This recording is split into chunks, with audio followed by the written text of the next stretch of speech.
to Cochran Soccer Stadium here in Bowling Green, Ohio, on the campus of Bowling Green State University, alongside my broadcast partner, Lucas Kleimeyer. I'm Brandon Lowe. Lucas, both these teams this season enter the Missouri Valley Conference after the Mid-American Conference announced their disbanding. So both these teams have a long history, including their last matchup just 4 days ago.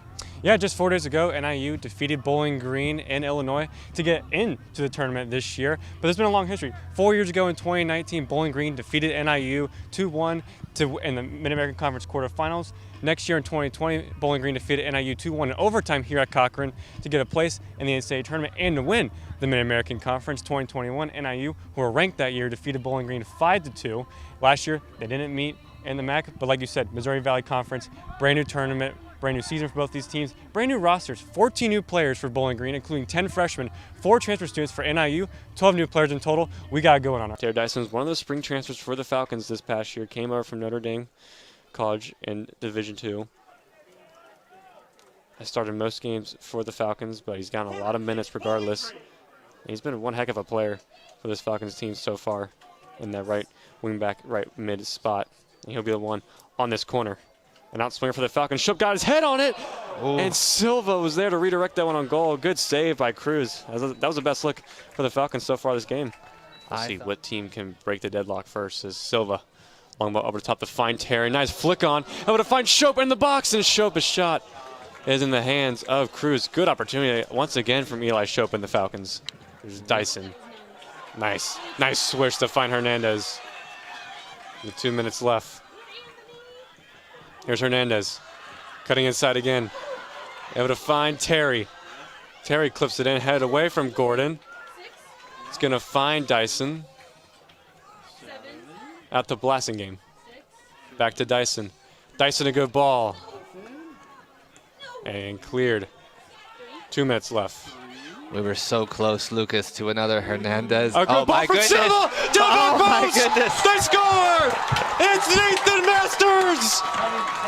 Lucas, let's get your keys to the match.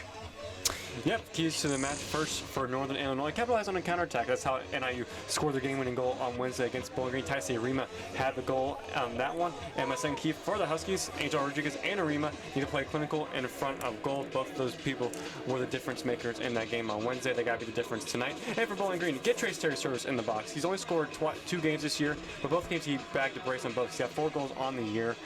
He's someone that you have to get service into the box if he's going to be effective tonight. And let Alberto and I take the game. He scored in 4 straight games before last game against NIU. He's the dictator, and he's the guy that's going to be important for this Falcons team tonight. Kyle Cusimano, he's been knocking on the door all night long. It's great because when you talk about Coach Nichols this year, they said Cusimano didn't score a lot up top, but now that he's a defender, he scored plenty of goals this year, and he comes up big here for the Falcons. Great ball played in.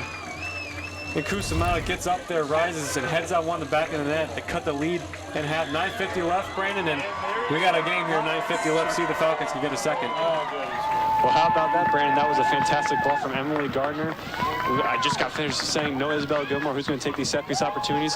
Gardner does just that, puts a fantastic ball into the box. Maya Dean, unmarked, wide open header. Right where the penalty spot is, off the crossbar to the point. Didn't look like she got a touch on it, and Maya Dean did well there to be composed and finish off to get her brace. And Bowling Green pulls back ahead with 2:01 left on the clock. And Brandon, the wind playing a factor again, and Bolnick, fantastic way to bring this down. Virginia just lifting that one in the box. Bolnick does well to see Gardner there just for a tap in to get her 3rd goal in conference play and get the Falcons lead. What a game this has been, Brandon.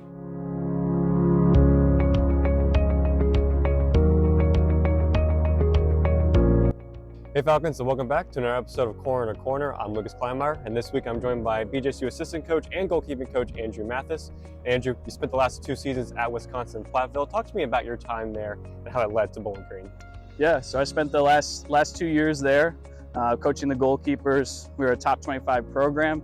I ended up applying, and Coach Nichols brought me in to coach the goalkeepers, and I'm loving my time here.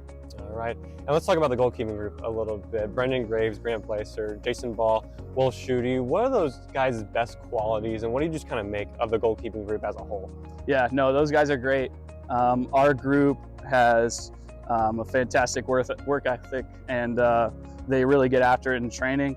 They push each other really hard. We say iron sharpens iron here. And those guys are constantly pushing each other to be better. Now let's talk about Brendan, obviously the starting goalkeeper for BG. This season he's made 68 career saves, which is a career high for Brendan. His second most was last season. He only had to make 43 on the year. What have you just made of him as a player and just individually this season? Yeah, no, Brendan's been great. He's been fantastic. He solves a lot of problems for us, whether it's making saves, coming off his line, being athletic, being dominant in his box. He's a huge difference maker for us, and it's one of the reasons he's our captain.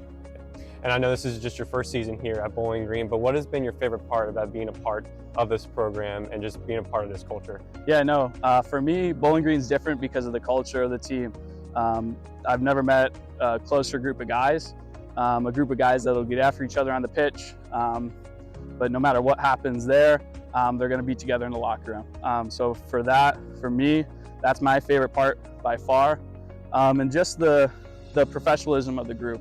I think they do a really good job of coming together and getting it done when they need to. Yep. All right, guys, you heard it here from BGSU assistant and goalkeeping coach Andrew Mathis. Make sure you cheer on the Falcons this weekend as they travel to Maryland this Saturday at 7 p.m.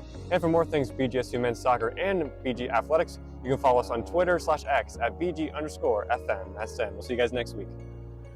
BG24 Sports brought to you by Falcon Media Sports Network. Hello everyone, I'm Lucas Kleimeyer. Just minutes ago, the Mid-American Conference announced that football divisions are being eliminated. Commissioner John Steinbrecher announced this with the goal of giving the MAC, quote, the best opportunity to put the two best teams in the championship game. The new model puts the top two teams record-wise in the MAC title. However, the MAC is implementing new pods, which is a group of teams that will play each other every year. BG's in the same pod as Toledo and Northern Illinois. For more information about this story, head to bgfalconmedia.com. The new age of college sports involves athletes making money off their name, image, and likeness. Typically, these types of deals go towards either the biggest schools or the biggest sports. Well, here at Bowling Green, Ellie Price on the softball team is defying both those norms. Jada Romero got to talk with Price about how she's making a name for herself. Ellie Price is a junior lefty pitcher here for the Bowling Green State University softball team and has had much success off the field acquiring name, image, likeness, or NIL deals. Doing this has helped her promote herself while making some cash on the side. These NIL deals allowed college athletes to make a profit from their own name. The NCAA passed this on July 1st in 2021. NIL kind of started for me when I was at Toledo. It started through an app called Open Doors. That's what we use at Toledo.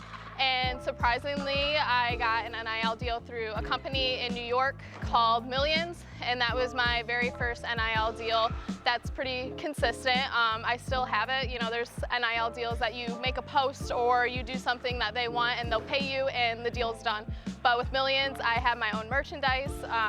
All of my designs that you can buy, sweatshirts, hats, shirts, all the designs have a meaning throughout my recruiting process. I had a pretty unique recruiting process, and the whole time I was at Toledo, you know, I had to work my way up. So each one of my designs, I just didn't throw it on a shirt to throw it on a shirt.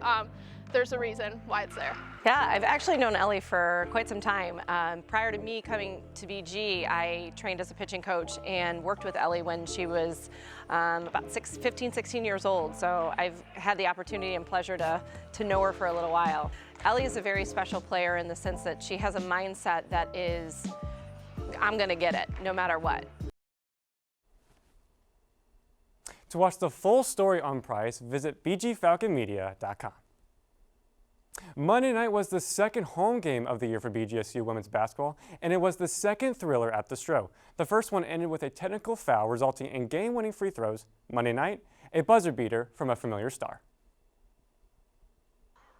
Junior point guard Amy Velasco, after BG got the ball back with 3.8 seconds left in the fourth and tied at 66, nailed a game-winner floater as the time expired. This win improved BG's record to 5-1 this season, matching the start that last year's team had at the point in the year. While the shot was impressive, the veteran was calm and collected while doing so. Why? She's done this before. I actually have, in high school, it was actually a floater, the same exact thing in our tournament at the end of the year. Yeah, we ran a stack the exact same way. We curled it and floater with my left hand, actually, buzzer beater in high school, so my junior year of high school. Yeah. Velasco and the Falcons look to keep their momentum going on Saturday, but who do they face? None other than the reigning National Player of the Year, Caitlin Clark, and the number 4 Iowa Hawkeyes. Steve, lots of athletes shining bright for BG. Let's see if they can keep it that way as we head into winter break, as I send it back over to you both at the desk. Yes, Lucas. Hopefully Caitlin Clark does not score too many. That way we can continue to shine. Thank you.